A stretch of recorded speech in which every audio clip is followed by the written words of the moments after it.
Winston Hill Courthouse stood like a forgotten monument under a sky the color of old bruises, a heavy overcast pressing down on the city as if it too bore the weight of decisions made within those stone walls. The building had seen generations come and go, justice passed out in measured rations. Never quite enough, never quite fair. Inside, the air was thick, stale with the scent of varnished paper, and coffee that had been reheated one too many times. A fan creaked slowly overhead, not enough to cool, just enough to mark time. Inside Courtroom 6B, the atmosphere was like glass, fragile, still, and waiting to shatter. Luther Rowe stood at the front, a 72-year-old black man, spine straight from habit, not pride, shoulders set in the way of someone who'd learned that slouching made it easier for the world to step on you.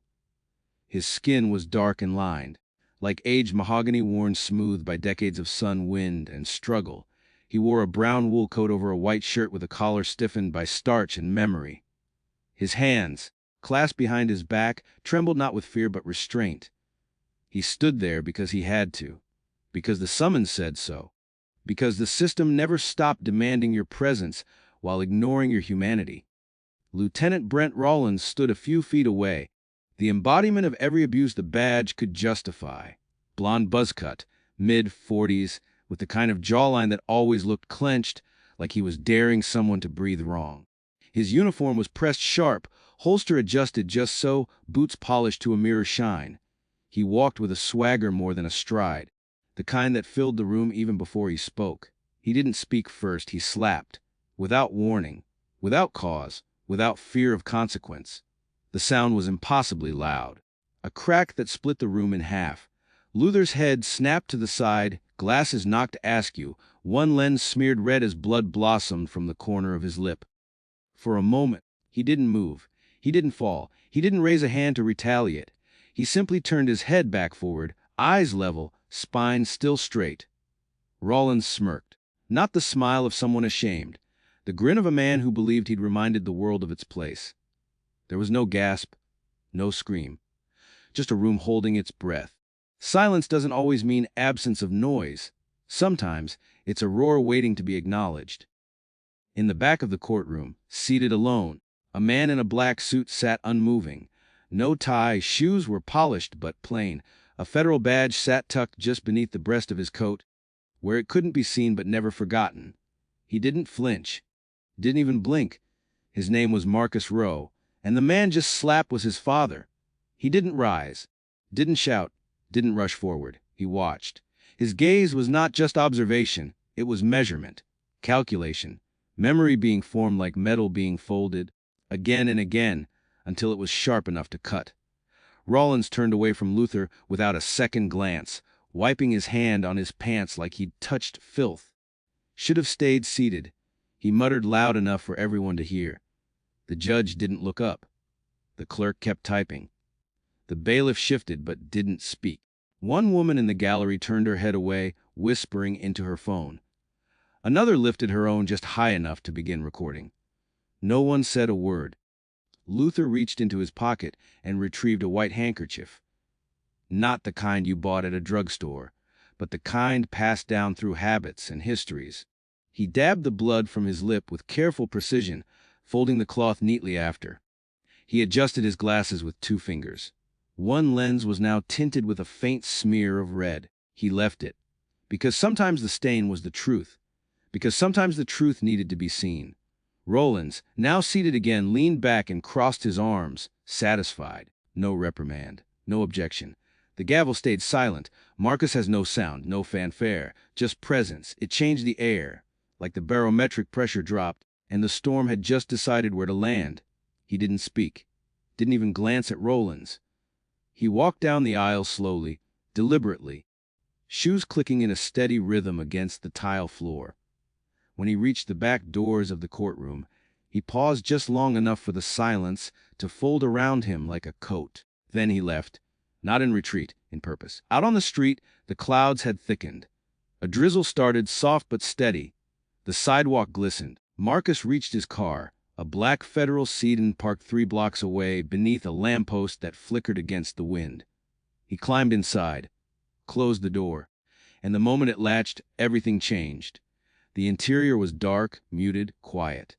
The hum of the engine masked beneath the silence of anticipation. Marcus tapped twice on the dashboard. A screen glowed to life. He input his credentials without looking.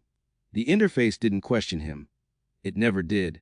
He pulled up the courthouse internal surveillance feed. Cameras weren't hidden. They were ignored. By design. By culture. By complicity. He scrolled back through the timeline until he found it. 10:07 a.m. Angle 1, Rawlins stepping forward. Angle 2, the slap. Angle 3, Luther's head jerking. Glasses knocked askew, a fine arc of blood leaving his mouth like punctuation. Marcus didn't flinch. He zoomed in on Rawlins's face, paused the frame, saw the expression. Satisfaction. No fear, no regret, just joy. The joy of power without consequence. Marcus stared at it, let it etch itself into his memory. Then he spoke, his voice low and even. Brent Rawlins. TR3 monitoring, real-time behavioral surveillance, retroactive file integration. A voice replied in his ear, automated and clear. Confirmed. Authority Agent Marcus Rowe, Level 6 clearance. Code ID Delta, November 7. He leaned back. His father had just bled in a courtroom. And now, Brent Rawlins's days were numbered. Not because Marcus was angry. Because Marcus was precise. Because Marcus didn't need to shout to destroy. The system didn't break that day. But it blinked. And Marcus Rowe had already started opening his eyes. The slap hadn't ended in the courtroom. It echoed. Not through the walls, but in the marrow of Marcus Rowe's bones. It vibrated in his thoughts, not like a scream but like a chime struck repeatedly, cold and precise. Outside, the drizzle continued, a constant rhythm that draped the streets in a kind of solemn quiet. Washington, D.C. didn't flinch. The world didn't pause. But Marcus did, only for a moment. Inside his car, sealed off from the rest of the city, he stared at the screen glowing against the dashboard. Still paused on Brent Rawlins's face. The moment just before impact. That frame told more than any deposition. Power, pleasure, no fear of retribution. Marcus played it again, this time slower. Luther's face, strong, unyielding. Brent's hand, quick, practiced. The aftermath, silence. He leaned back, folding his hands across his lap. The screen dimmed but didn't shut off. Instead, Marcus accessed another terminal embedded in the system, a secured layer beneath the interface, requiring an NU biometric scan. He pressed his finger to the reader. Clearance granted. The database opened like a wound. He searched for Rawlins. The name came up too quickly. No hesitation. The system already knew it was being hunted. Complaint logs, 7 in total. Marcus narrowed his eyes. 2 for excessive force, 3 for unlawful search and detention. 1 from a civilian claiming intimidation during a traffic stop. 1 sealed. He tapped the sealed record. Access denied. He didn't try again. Not yet. Instead, he opened a new protocol. Internal Affairs Audit Chain. It showed who had accessed Rawlins's files in the past year. 4 names. 1, he recognized someone from IA. The others, redacted. That alone was a sign. Brent Rawlins wasn't protected because he was clean. He was protected because someone had a stake in his dirt. Marcus closed the terminal. He leaned forward and placed his hand on the steering wheel. There was no shaking in his fingers, no tightness in his jaw. But his breath, it slowed, like a hunter lowering his heartbeat before a shot. Then the call came. The screen blinked. "Special Agent Marcus Rowe," said a voice, female, crisp. Bureau standard. "Yes, you logged a TRA-3 alert on Lieutenant Brent Rawlins. Surveillance initiated. Do you want a tail or just digital?" Marcus didn't answer immediately. He stared through the windshield. Rain now beaded and streamed down in rivulets. His father would be home by now, maybe already in his chair. Maybe with an ice pack, though Marcus doubted it. The old man had always believed bruises belonged under the skin. "Tail," he said finally. Discreet, no badge. Just eyes. Affirmative. The line clicked off. He started the engine. The car hummed to life, electric and soundless. He drove without looking at the navigation. He didn't need directions to go home. Luther Rowe's house sat at the edge of Ledroit Park, where gentrification brushed shoulders with old brick dignity. The porch light was off. Marcus parked out front and sat in the silence for a few beats before stepping into the night. The rain had slowed to mist. He didn't knock. He never had to. Inside, the home was warm, dim, and quiet. the kind of quiet that didn't beg to be broken. His father sat in a faded armchair, coat still on, hands clasped in his lap. A small lamp glowed over his shoulder. The television was off. The chessboard sat nearby, pieces in mid-play. Marcus saw the black bishop already cutting across the center. "You didn't have to come," Luther said, not looking up. "I wasn't going to ask permission." A beat of silence passed. "Sit down." "Boy."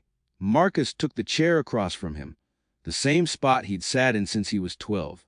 The air smelled of wood polish, faint cologne, and the ghost of dinners long past. "Wasn't the first time I got hit by a cop," Luther said. "I know.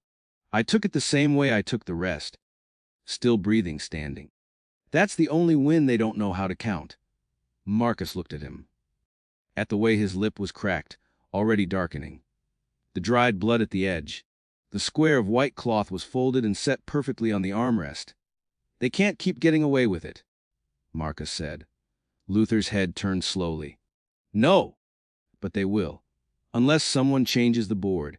He nodded toward the chess set. "Can't just take their queen. Gotta learn what kind of game they think they're playing." Marcus's fingers hovered over a pawn. He didn't move it. He just looked at it. "I want to know who's covering for him," Marcus said. Luther's eyes sharpened. "That's the right question." Marcus leaned back. "I'll find out." "Good," Luther said. "Because this ain't just about a slap?" "I know." Luther stood slowly, bones stiff but unbent. He walked to the cabinet and pulled out an old file folder, yellowed with time. He handed it to Marcus without speaking. Inside, photographs, black and white. Protests, blood on shirts, tear gas, lines of police. One picture, a man holding a child. The man's face, Luther. The child, Marcus. "You remember this?" Luther asked. Marcus nodded slowly. "I remember hiding." Luther looked down at his hands. "I didn't." Silence again. "I won't hide either," Marcus said. His father nodded once, slowly. "Then go get your answers." Marcus stood. Outside, the mist had turned to fog. He walked to his car, opened the door, and climbed in. As the door shut, the screen lit up again. An alert pinged. Brent Rawlins was on the move, heading to a private residence, not his own. Marcus tapped the screen. Pull camera feed. Cross, reference traffic surveillance. The system began mapping routes. What it showed next wasn't surprising. Rawlins had visited that address 5 times in the past month, each time late. Each time no entry logs, no reports. A private home, owned by a man flagged in a separate investigation. Marcus zoomed in. The man's name, Leandre, former officer, retired under pressure, civil suit settled out of court. Record sealed. Marcus leaned back. 2 snakes in one pit, he murmured. He keyed in a message. Begin background pull on Leandre. Financials, associates, priors. Prioritize sealed data. The response, working. Estimated completion, 4 hours. That was enough time. Enough time to prepare. Because Marcus Rowe wasn't hunting one man. He was about to walk into the shadows of an entire system. And he had just started sharpening the blade.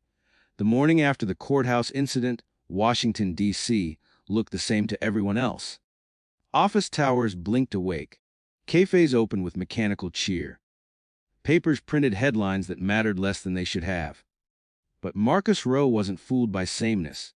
The world hadn't shifted, he had, and he was about to become a storm no one could predict. Marcus hadn't slept. Not really. He had stared at the ceiling until the quiet stopped pretending to be peace and started to feel like pressure. At 4:03 a.m., he opened his laptop and watched the courthouse footage again. Not to understand Brent Rawlins, but to understand the system that allowed him to exist. Every frame spoke the same truth. Rawlins didn't just act. He knew he'd be allowed to. And someone, somewhere, kept the water still around his ripples. The background check on Leandre had finished processing while Marcus made black coffee in silence. The screen lit up with more redacted lines than legible ones. That was the first clue. Dre had power once, and maybe still did. Marcus sifted through digital dust. Dre's dismissal wasn't a clean cut. Internal Affairs had flagged him for 2 major abuses of power, both quietly dropped. He had an address outside city limits and an alarming amount of real estate registered under fake LLCs. But what drew Marcus's attention was the scanned image of a warehouse deed. Transferred 5 years ago. Owner Leandre. Usage listed as miscellaneous storage. No traffic logs. No surveillance. Just a building that didn't want to be found. Marcus leaned in. He knew that silence. It was the kind of criminals who didn't buy. Only insiders. He closed the file and grabbed his coat. The warehouse was 48 minutes outside the city, along a forgotten stretch of road too narrow for commercial traffic and too remote for curiosity. When Marcus parked his bureau, issued black sedan half a mile away and approached on foot, even the birds seemed to quiet. The building was unremarkable. Rust on the siding, dust on the glass chain lock on the front gate. But to a trained eye, it screamed contradiction. The path was too clean, the chain was too new, and a camera, supposedly disconnected, had no dust on its lens. Marcus checked his surroundings. Then he moved. He entered using an access technique few agents knew. A sequence of pulse taps on a hidden seam in the concrete panel where the wall met the electric meter. The door clicked. Not bureau-made. Military grade. Inside, the air was cool, not stale conditioned. That meant power. That meant secrets. Rows of locked cabinets lined the walls, each one stamped with a cryptic numeric ID and no labels. Marcus stepped carefully, noting everything. A whiteboard with wiped notes, a safe hidden beneath a false floor tile, and, in the far corner, a terminal still warm to the touch. He connected his portable drive, running a silent data siphon. The terminal systems resisted, but not for long. What unfolded was worse than Marcus expected. Photos, victim statements, surveillance footage, all tied to officers, not just Brent Rawlins, multiple names. Names Marcus recognized from internal whispers. One of them was a bureau deputy assistant director, now retired. Another had sat on the Judiciary Review Board. There were patterns. Repeat offenders. The same justifications copied from report to report. Non-compliant subjects, justified use of force, lack of sufficient evidence, and over half had been scrubbed from public record. This wasn't a file vault.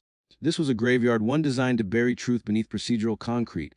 Then he saw it. Ice case ID SATIC S720. He opened it. Luther Rowe, 1983. Arrested at a protest. Beat, no charges filed. Case sealed by request of Internal Affairs. No video available. Marcus blinked, slowly. His father had never spoken of it. Not once. The medical report was there, though contusions. Broken rib. A note scribbled by a doctor. Subject refused painkillers. Repeated phrase. They don't get to dull this. Marcus stared at that sentence until his vision blurred. He could feel it now. Not the pain, but the silence around it, the cost of dignity. And then his fingers moved again. He searched for Brent's name inside the archive. Footage loaded. It was grainy, dated, but clear enough.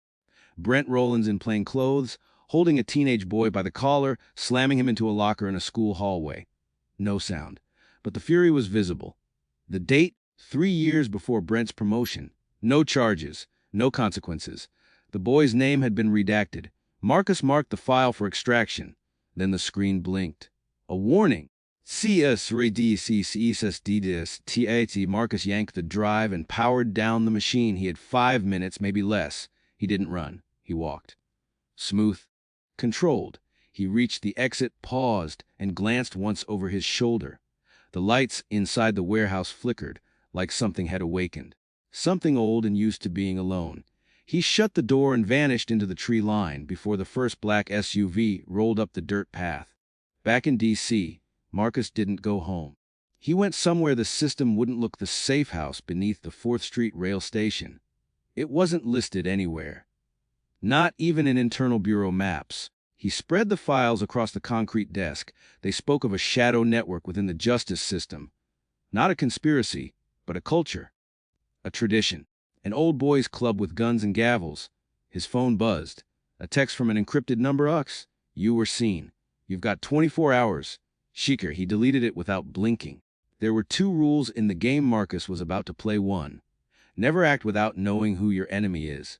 2. Never stop once you've started. And Marcus Rowe had just started. He leaned over the chessboard he kept in the safe house. A mirror to the one in his father's home. He moved a black pawn forward. Opening sacrifice. Necessary. He looked at the notes again. Not revenge. Resolution. But some resolutions required fire. Luther Rowe sat on the edge of his bed, dressing slowly. The morning sunlight broke through the lace of his curtains in fractured gold, catching the age in his knuckles and the stillness in his breath. His hands, thick and dark like old tree roots, folded the handkerchief he had used the day before into a precise square. No blood now, just the quiet residue of memory. He wore a charcoal suit, nothing flashy, but clean, pressed, and dignified. The kind of suit a man wears is not for show, but to remind the world he's still here. He added a lapel pin, a simple gold eagle that once belonged to a friend lost in Selma. Downstairs, the house smelled like Lehman oil and wood. Everything is in its place. Order wasn't a compulsion for Luther. It was a form of resistance. In a world that had tried to erase him one oversight at a time, he refused to leave things unattended. At the kitchen table sat a letter. He didn't write it the night before. He waited until he knew his son had crossed a line that couldn't be undone. "Marcus," he wrote, "what comes next will not be yours alone to carry. But be careful what you decide to burn. Ashes have a way of choking even those who light the match." He didn't sign it. Across town, in a quiet corridor of the Hoover building, a young tech analyst named Reen Alvarez entered the server room on level 3. His job was simple: monitor flagged traffic, detect unauthorized access, and report anomalies. This morning, he found a red flag with no origin ID, a deep dive pull from an offsite server buried under a black level access shell. The query had terminated in under 90 seconds, but the signature was clear: internal, FBI. Someone inside was hunting for information far above their clearance. Or worse, someone with clearance was preparing to act without oversight. He stared at the logs. One name blinked in the background: Marcus Rowe. Consases Alvarez hesitated, then locked the terminal. He didn't escalate, not yet. Marcus Rowe, meanwhile, wasn't in the city anymore. He had driven 2 hours north, to a stretch of river where the fog clung low and the trees formed a canopy that swallowed sound. The cabin there was owned by a name that didn't exist, bought by an account buried beneath 6 shells and 2 false trusts. It was a place built for secrets. Inside, he powered up his encrypted laptop and opened a digital vault. Files. Cases. Sealed testimonies. Redacted names. Everything he'd siphoned from the warehouse and everything he already had. But he wasn't organizing them. He was looking for a pattern, and he found it in the margins, in the phrasing of repeat reports. Subject resisted. Verbal aggression escalated. Officers responded proportionally. All the languages matched. Just similar. Identical. Different cities, different precincts, over 2 decades. A template. Somewhere, someone had built a toolkit for how to justify force, how to insulate power behind language. And the same phrases had traveled across cases like a contagion, spread through training, policy, and culture. He clicked through a dozen internal memos. At the center of them, one man, Leon Dre. Marcus leaned back. Dre hadn't just protected people. He had architected a manual for unaccountable violence. And Brent Rawlins, he was just a loyal student of that doctrine. Marcus turned toward the cabin window. Rain had started to fall, soft, steady. He didn't blink, just reached into the leather satchel beside him and withdrew a folder. Inside, a photo of Brent Rawlins, a printed transcript of every complaint ever filed against him, and a list of places he frequented. None of it was meant for a courtroom. It was a roadmap for accountability of a different kind.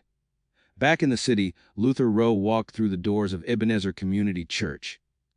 It was quiet this time of day, empty pews, the scent of old hymn books and wax. Pastor Jim Bradford looked up from the altar and saw him. "Brother Rowe," he said gently. Luther gave a soft nod and walked to the front, placing a donation envelope on the wood. Not large, but folded with care. "I'm not here for forgiveness," he said.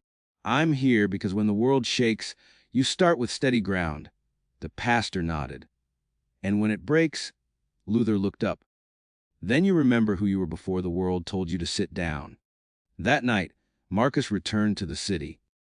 He parked on a rooftop, overlooking the precinct where Brent Rawlins still worked. Still wore a badge. He watched, not out of rage. Not yet, but out of patience. Sometimes justice wasn't loud. Sometimes it came in silence, in the form of a man who refused to blink, who carried quite like armor. As the precinct lights flickered off one by one, Marcus whispered something to no one but the night. Resolution isn't a courtroom. It's a reckoning. Then he waited because he didn't want to rush. They arrived precisely on time. Marcus didn't sleep. He hadn't intended to. The rooftop was his refuge that night, far above the sleepy churn of streetlights and sirens, far enough away to hear his mind over the hum of a city trying to forget what it had seen. The precinct below had gone dark, but he hadn't moved.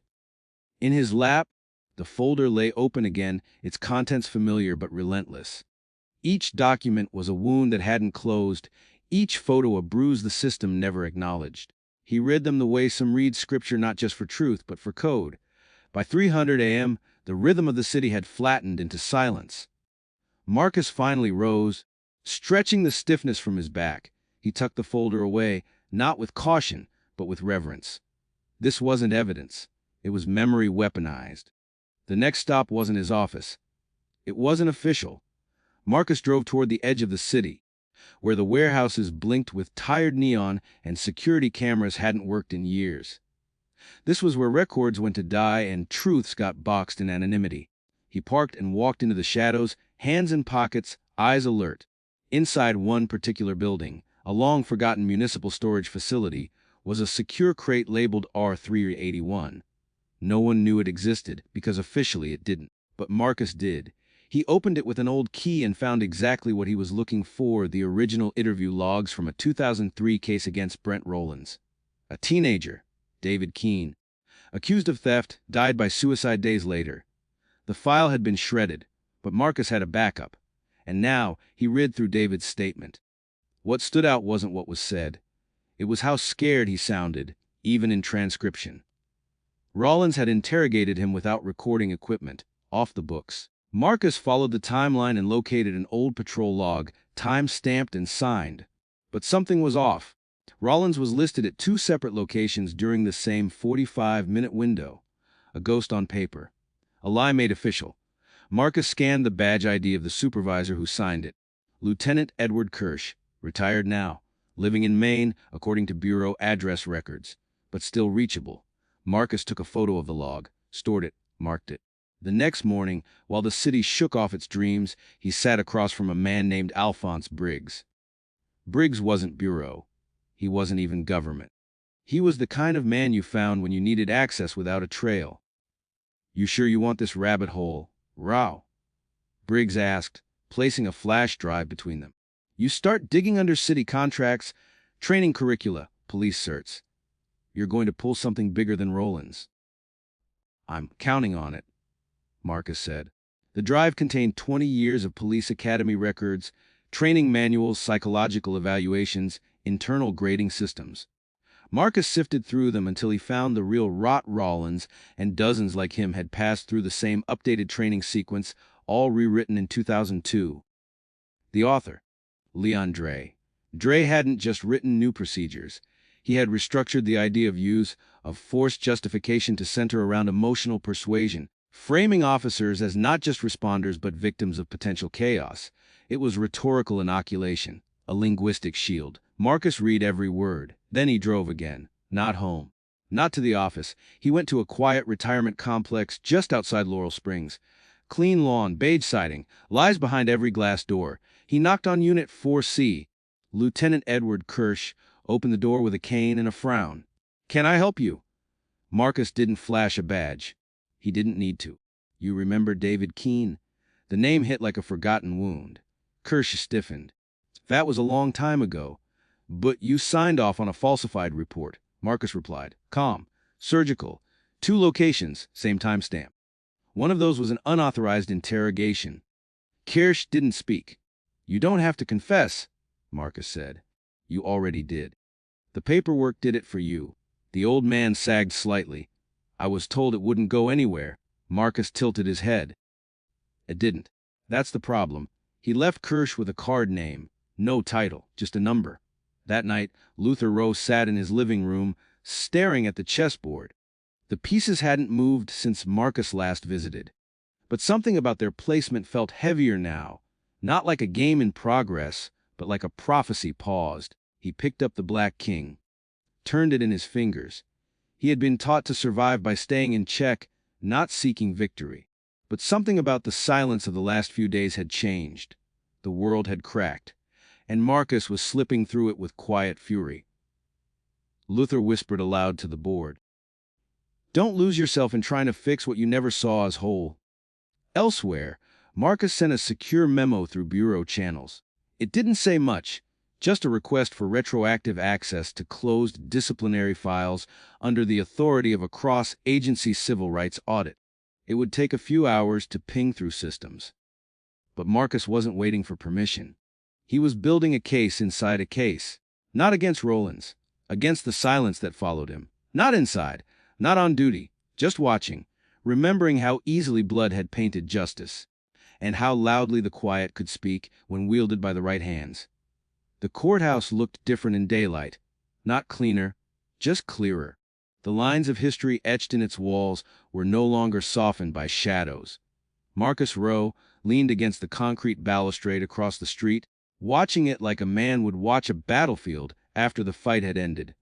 The flags flapped lazily in the morning wind, and the bronze statue of Lady Justice stared forward, blindfolded and cracked at the base. He wasn't there to go in. Not yet. The courthouse had given him all it was going to. The wound, the silence, the public cowardice. What came next didn't require a bench or a jury. What came next needed precision. He turned and walked away, the collar of his coat rising just high enough to blur his face from the street cameras. By the time he reached his car, he had already received the clearance code he'd requested the night before. The bureau had signed off, too quietly, too fast. That was the first red flag. Inside the black sedan, he tapped open the secure interface. Disciplinary archive authorization granted. Marcus opened the folder. It was everything the system had hidden behind procedural noise misconduct reports, rewritten witness statements, internal emails flagged for inappropriate tone but never followed up. He saw names, victims mostly, men like his father, some with sealed files, some with no records at all, because the complaints had never made it past the front desk. What chilled Marcus most wasn't the number of complaints. It was how they'd been resolved. One by one, he read the final line on each report. Wes, closed. No further action recommended. Wes, closed. No breach of policy. Again. Closed. Complainant deemed non-credible. The system hadn't just failed, it had conspired. He scrolled deeper into the metadata and found edits, changes in language, sentence structure, and omissions. The same internal user ID kept showing up as L. Dry Leandre. Again, he wasn't just an architect of police training. He was an active editor of misconduct narratives. And that made him a keystone. Marcus leaned back, hand resting on the hilt of his thoughts. Rowe stepped outside for the first time in 3 days. The morning air cut sharply against his skin. He wore a hat pulled low and a coat that had seen better years. He walked to the corner store, nodding at people who didn't recognize what dignity looked like in motion. He didn't go for groceries. He went for stillness, the kind that comes from routine. Inside, he picked up a newspaper. Not because he needed it. He already knew what the headlines would ignore. But sometimes a man needed the weight of paper in his hands to remember how long things take to change. The cashier, a young woman with silver rings in her brow, glanced up. "You all right today, Mr. Rowe?" Luther gave a slow nod, still breathing. "That's something." She smiled, but he wasn't offering humor. He was offering survival. Back in his apartment, Marcus arranged the printouts from the archive on his wall. Each report, a spoke on a wheel. Each name a weight. He was building something, not a case, a reckoning. The sealed file remained, the one that had locked him out last time. This time, the system opened. Inside was the story of a boy named Elijah Train, age 15, incident minor possession, brought in for questioning by Officer Brent Rawlins. Elijah was found bruised, unconscious, and with internal injuries 3 hours later. No video, no audio. The report claimed he resisted. The medical report claimed otherwise. The file had been buried with the help of Leandre, who listed the lack of malice in Rawlins' action as a mitigating factor. The child's injuries were reduced in language. Abrasion instead of laceration, involuntary trauma instead of blunt force. Marcus printed the autopsy photo and taped it beside Luther's courtroom image. sitting on the edge of his couch and staring at them until his eyes stung. It was past midnight when he visited an old friend. Not someone from the Bureau. Someone smarter. Naomi Kent, civil rights litigator turned digital forensics expert. A woman who knew where the real files were kept. "I need an unredacted chain of command map," he told her. Naomi raised an eyebrow. "You about to bring down a city?" "I'm about to make sure it doesn't sleep again." She slid a drive across the table. "Everything from internal affairs to city council oversight. If they touched a case, they're in there. You're not going to like what you find." "I already don't," he said. That night, Marcus drove past the old church where his father had once spoken at rallies. He didn't stop. He didn't need to. The stained glass windows were dark, but he remembered the sound of the organ and the weight of the hymns. Justice wasn't a prayer anymore. It was a process, and Marcus Rowe was done praying. He returned home and ran every name through the Bureau database. He found 34 connected officers, 12 retired, 9 promoted. 2 are serving in advisory roles at training academies. The infection had spread, and the antidote would have to be stronger than exposure. It would have to be precision. The chapter ends not with Marcus moving, but still. He sat in his apartment, lights off, screens aglow, hands folded. On the table, a chessboard. The Black King had been moved 1 square forward. It wasn't checked, but it was coming. Marcus didn't sleep. He hadn't in days, not properly.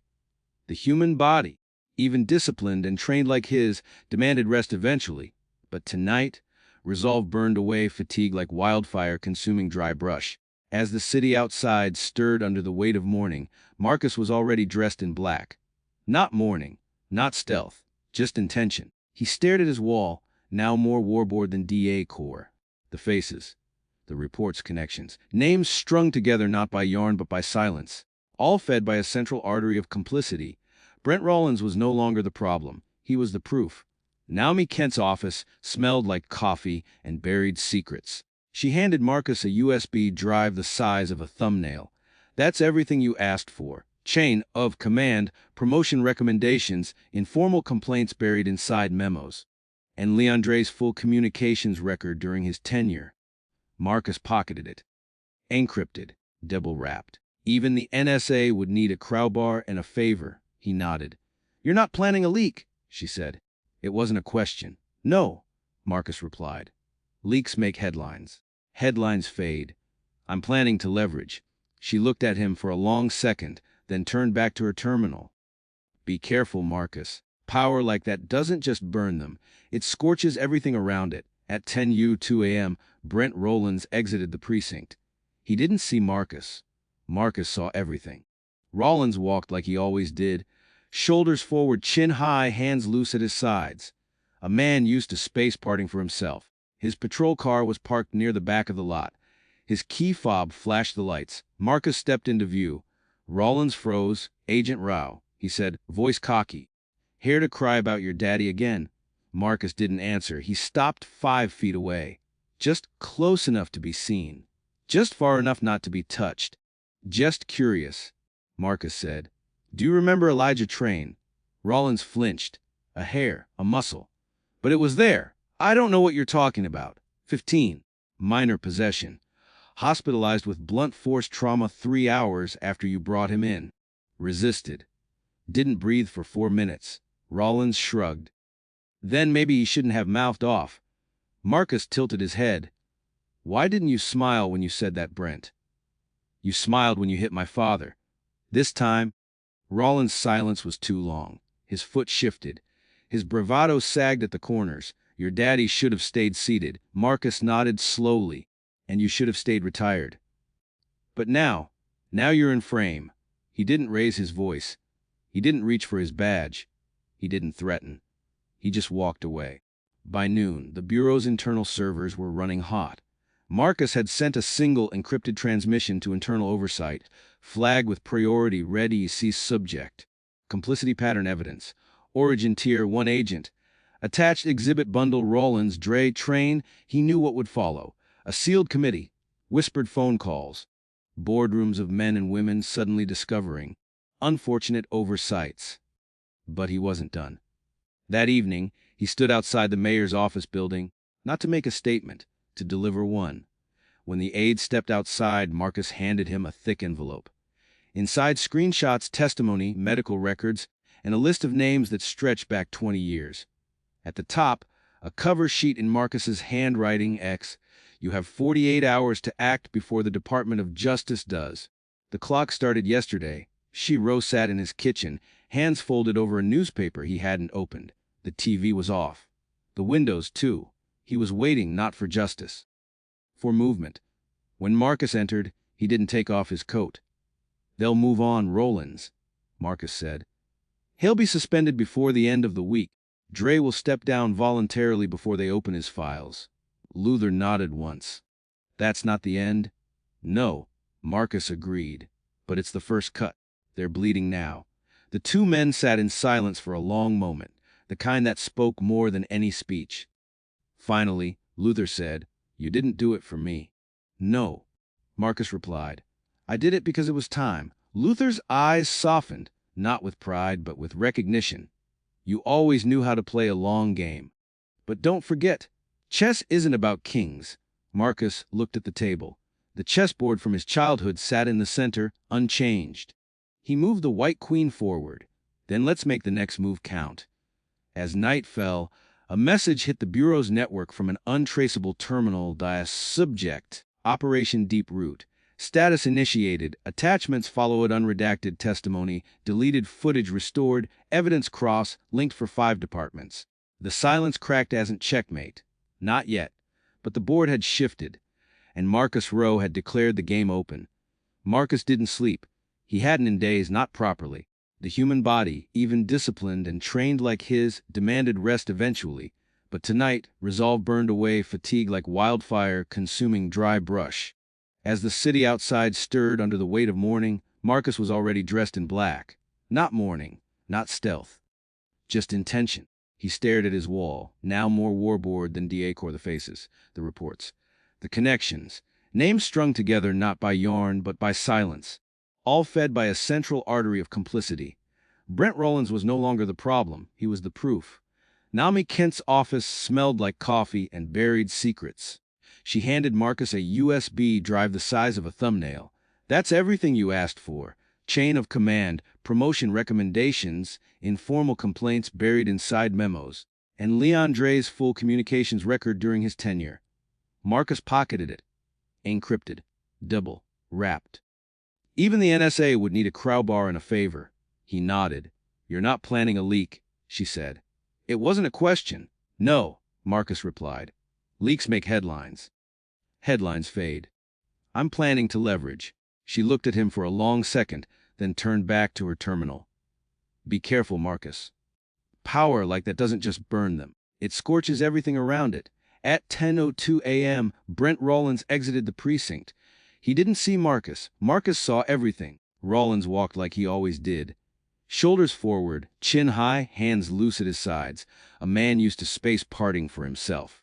His patrol car was parked near the back of the lot. His key fob flashed the lights. Marcus stepped into view. Rawlins froze. "Agent Rowe," he said, voice cocky. "Hair to cry about your daddy again." Marcus didn't answer. He stopped 5 feet away. Just close enough to be seen. Just far enough not to be touched. "Just curious," Marcus said. "Do you remember Elijah Train?" Rawlins flinched. "A hair. A muscle. But it was there." "I don't know what you're talking about." 15. Minor possession. Hospitalized with blunt force trauma 3 hours after you brought him in. Resisted. Didn't breathe for 4 minutes. Rawlins shrugged. "Then maybe he shouldn't have mouthed off." Marcus tilted his head. "Why didn't you smile when you said that?" "Brent, you smiled when you hit my father." This time, Rawlins' silence was too long. His foot shifted. His bravado sagged at the corners. "Your daddy should have stayed seated." Marcus nodded slowly. "And you should have stayed retired. But now you're in frame." He didn't raise his voice. He didn't reach for his badge. He didn't threaten. He just walked away. By noon, the Bureau's internal servers were running hot.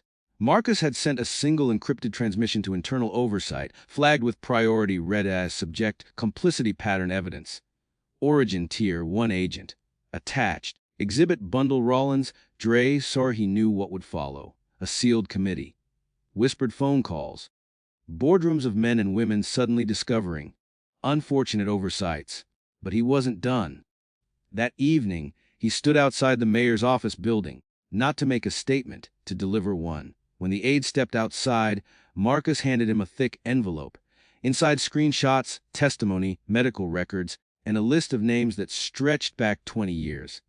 At the top, a cover sheet in Marcus's handwriting asserts, "You have 48 hours to act before the Department of Justice does." The clock started yesterday. Luther Rowe sat in his kitchen, hands folded over a newspaper he hadn't opened. The TV was off, the windows too. He was waiting, not for justice, for movement. When Marcus entered, he didn't take off his coat. "They'll move on, Rawlins?" Marcus said. "He'll be suspended before the end of the week. Dre will step down voluntarily before they open his files." Luther nodded once. "That's not the end." "No," Marcus agreed. "But it's the first cut. They're bleeding now." The two men sat in silence for a long moment, the kind that spoke more than any speech. Finally, Luther said, "You didn't do it for me." "No," Marcus replied. "I did it because it was time." Luther's eyes softened, not with pride but with recognition. "You always knew how to play a long game. But don't forget, chess isn't about kings." Marcus looked at the table. The chessboard from his childhood sat in the center, unchanged. He moved the white queen forward. "Then let's make the next move count." As night fell, a message hit the Bureau's network from an untraceable terminal. Subject: Operation Deep Root. Status initiated. Attachments followed. Unredacted testimony deleted. Footage restored. Evidence cross-linked from 5 departments. The system jolted. The silence cracked. It wasn't checkmate, not yet, but the board had shifted, and Marcus Rowe had declared the game open. The city was quieter than usual, its skyline dulled by overcast gloom, as though the clouds themselves bore witness to what had happened days earlier. Marcus Rowe stood by his apartment window, motionless, coffee in hand, untouched. Below, DC traffic flowed like blood through tired arteries, routine, rhythmic, blind. But above it all, something simmered beneath the city's practiced calm tension. Inside his apartment, the air wasn't warm. It was sharp, clean, and purposeful. The walls bore no pictures, just data. Printed files, surveillance stills, and cross-referenced timelines. A warboard in grayscale.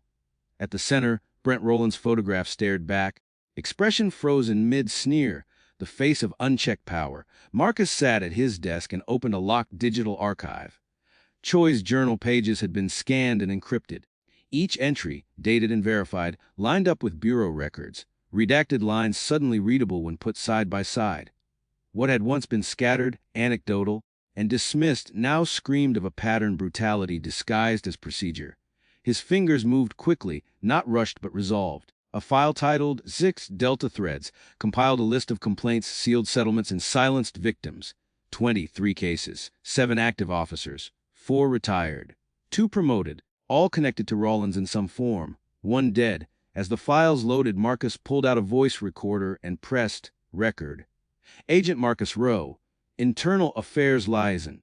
Journal entry: fire under glass, June 10th. He paused, as they were never isolated, never independent. Every slap was a signal. Every silence was enforced. What we mistook for bad apples is a cultivated orchard, rot protected by process. He clicked it off.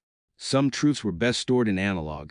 At 10:00 a.m., Naomi Kent received a secure file from Marcus. Marked simply Fargis inside video footage called transcripts, testimony, and a compiled dossier of Brent Rawlins' unredacted history, sanitized versions versus the originals. Scanned the data with growing dread. It wasn't just damning. It was 10:45. Adam M. and her encrypted burner phone buzzed. "Unknown number 5. You're sitting on a fuse."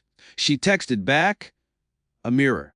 Let's see who blinks." See, across town, Brent Rawlins sat alone in his home. His suspension was effective immediately, pending review.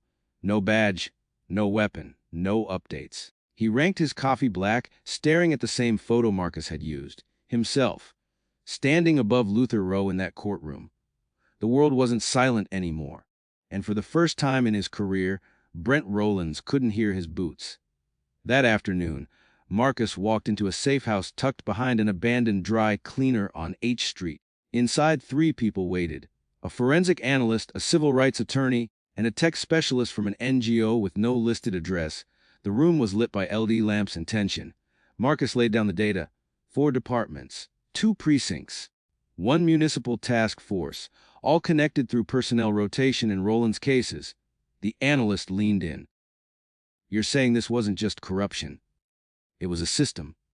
"I'm saying it's a structure," Marcus replied, "built with intention and enforced by silence." He slid a flash drive forward. "Here's how we dismantle it." At 6:00 p.m., a quiet library in southeast D.C. buzzed with unexpected energy. Luther Rowe stood in line. Not for books, to vote. The volunteer smiled as she confirmed his name. "You're early." Luther just nodded. Better than being late. He cast his vote. His hand didn't tremble. When he walked out, a young man held the door open. Their eyes met, just long enough, a flicker of solidarity, a silent exchange. By nightfall, internal oversight opened what they labeled a preliminary federal review, unofficial, unannounced, but very real. Marcus received the ping at 9:12 p.m. He didn't smizmily ordered the confirmation to Naomi and added one line: "Fire doesn't just burn. It reveals." As the city slept, Marcus reviewed the sealed case file again. Case ID DRX084 access still denied. But the metadata wasn't scrubbed. A pattern emerged. 3 fingerprints, one of them Rawlins. Another linked to a chief of police in Chicago. The third, anonymous, federal clearance. Marcus leaned back. Ghosts in the walls. He muttered. He wasn't afraid. He was awake. And somewhere, deep in the Bureau's shadowed halls, the system finally stirred. Not because it wanted to. Because it had to.